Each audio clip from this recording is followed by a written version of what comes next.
The geography of Japan ought to remind you a little bit of the geography of ancient Greece, with much of the same results.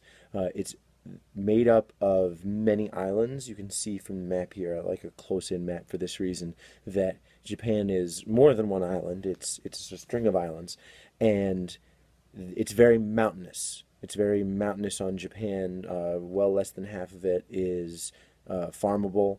There's just a lot of like volcanic mountains and earthquakes and stuff. Again, all much like Greece, and the results are the same. That you've got a very sort of unique people that are different from the people that you'll find in China and Korea, even though those places are quite close. But because of their isolation, not only with all the water, but with all the mountains as well, you've got people that are, culturally distinct and people that are, for a long period of history, sort of very divided amongst themselves, which you'll hear about in a second. When civilization starts in Japan, just like when it started off in Mesopotamia, just like when it starts anywhere, it's all, fractious. It's all a bunch of different little communities doing their own things. The very first Chinese state, the first group that sort of coalesces a larger group, a larger sort of state, is, as you can see there, starts around like the 500s before the Common Era. That's sort of when it begins to coalesce. But even then, it's very loose. There's nothing like one big, very powerful emperor who's ordering everybody around. There are many different powerful families who are able to fight one another, who do fight one another. And how do they do that? Well, it says in the text down there, landed aristocrats. That just means, rich people, rich families. These guys hire samurai, which you've probably heard of. There's the picture of the fellow right over there. They hire samurai to, look out for their interests, to defend themselves against attack, and then to attack others. The samurai serve their masters, and the code that they use, it's called the Bushido, literally translating to the way of the warrior. And the main idea of the Bushido is for the samurai to obey their master, right? To follow their leader, whatever in whatever they say, in whatever they need to do. That they need to not pay attention to trivial things that get in their way. They need to be, they need to be very brave, very strong, and fight, right? Go to war for their master against the other samurai who are going to be doing the same things for the other master. This is, I would say, sort of the reason why samurai are popular, sort of continue to be popular, are all over, popular culture, because they're sort of neat looking, and plus, what do they do all the time? They're fighting, and they're fighting one another, so you have all sorts of potentials for, fun stories and stuff like that. The civil wars that Japan experiences almost constantly at that time in their history, you can sort of think about them in the same way as you'd think about the Warring States period over in China. You do have an emperor. Japan does have an emperor from that early time when it first formed a state. But the emperor isn't really in charge. It's just sort of the rich families doing whatever they want and fighting one another. That ends when Yoritomo, defeats several rivals and brings the power to himself.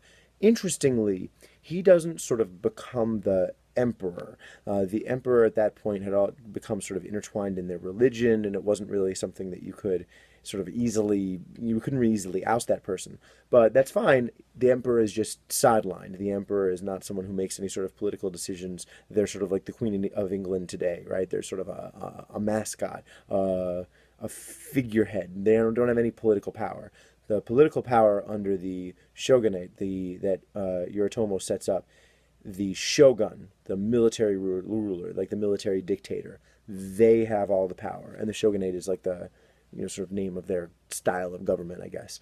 that military dictator has all the power. The emperor exists. The emperor is this important symbol, but the emperor isn't, telling anyone what to do. That lasts, as you can see, for quite a while. And during that time, there's this very interesting event. Kublai Khan, you remember from last time, the ruler of China, tries to invade Japan. I believe it had happened once before, but this was the big one. He attempts to invade Japan. You see the red line right there. This big invasion. We're going to conquer you. We're China. We're going to conquer Japan. Japan's just going to become part of China, and it's going to be us now.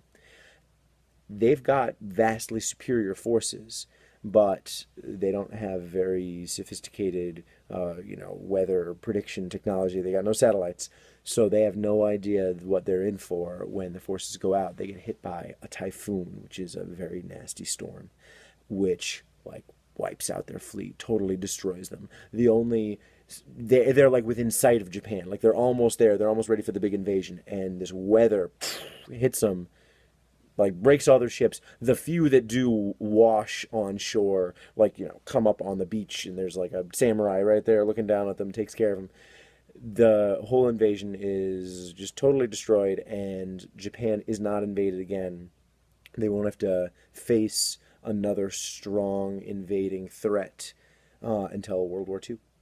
They are pretty sort of safe and solid for a long time after this. So that just reinforces this belief in Japan that they and their nation are special, that they are protected, and that they're just sort of very different, very separate from the other nations around them.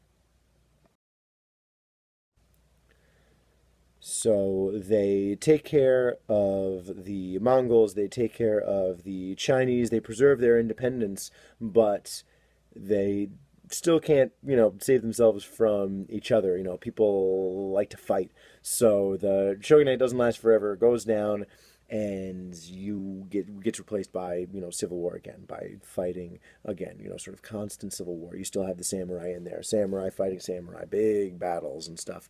The heads of these families, these sort of noble houses, again, just sort of rich families, are like this fellow over here. They're called the daimyo. These are the guys in charge who are sort of always politicking and maneuvering against one another, trying to get the upper hand. Again, there's an emperor that exists in all this, but not a major player in any of this. And then, just every generation, you have different daimyos doing different things. You've got the clever one, the foolish one, blah, blah, blah. Again, many, many movies made about this kind of thing. You have your daimyo, your samurai, many samurai, whatever. It's a popular thing in popular culture. This is where we'll sort of leave the politics of it. Japan, getting its sort of cultural identity and getting a sort of path towards what it'll look like as a state, but sort of frequently falling back into fighting. But we can't leave Japan without talking a little bit about its culture. Like pretty much everywhere at this point, largely a farming society, quite dependent on, fishing, obviously, because you've got all that water all around it. Also, there's a lot of rain there, so it's great for growing wet rice. And the way that you do that, you can see up there, rice fields are sort of like flooded, always full of water. It's a very particular kind of farming that would have been very, very common for people living in ancient Japan, like we're studying now. Now, the Japanese religion, I would say, would sort of have a lot in common with some of the things we talked about in the very ancient African religions. They believed that there were, again, this is in ancient times, that there were spirits that were, in the natural surroundings, and that those spirits plus their ancestors could protect them. You could call on them. You could ask them for things. This also eventually got tied up with the emperor. The emperor was seen as someone sort of descended from a spirit and sort of part spirit themselves. So the emperor becomes this sort of sacred figure in the religion. And just Japan itself becomes an important part of this religion. Japan is in their religion called Shinto is seen as this, special sort of chosen place. The Zen that you see right below me here is a sect of Buddhism. So Buddhism comes to Japan as well. Buddhism travels there same way it travels to China, and the sect or branch of Buddhism that becomes particularly popular there is called Zen Buddhism, and that really focuses on self control and meditation, like you see the fellow over there doing. Meditation is just a form of sort of, quiet concentration. I don't know, I guess there's more to it than that. But it's this, what it looks like to an outsider is, you're sort of sitting, you're concentrating quietly, and that is what will bring enlightenment or, true understanding of the world.